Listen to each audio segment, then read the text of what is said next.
اللہ کے نیک بندے عباد الرحمان وہ ہیں جب ان سے جاہل الجھتے ہیں وہ کہتے ہیں بھائی سلام.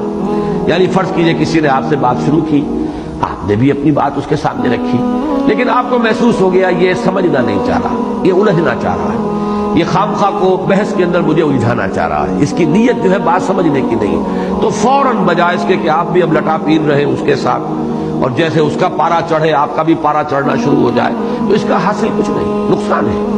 اس سے فائدہ کچھ نہیں ہوگا، نقصان پہنچ جائے. اس لیے فوراً جیسے ہی محسوس ہو اچھا جی آپ کی سمجھ میں میری بات نہیں آ رہی، اس وقت میری سمجھ میں بھی کوئی خاص بات ہے کہ آپ کی بات سمجھ میں نہیں آ رہی، پھر کبھی ملیں گے، پھر ملاقات کریں گے، اس وقت کوئی بات کرنے کا فائدہ نہیں. بس یہ کہہ کر خوبصورتی کے ساتھ جب ان سے مخاطب ہوتے ہیں یا الجھتے ہیں جاہل لوگ، جاہل عربی میں کہتے ہی اصل میں ان پڑھ کو نہیں جاہل کہتے ہیں، جاہل کہتے ہیں جذباتی آدمی، جو عقل کی بجائے جذبات کی پیروی کرنے والا وہ جاہل ہے.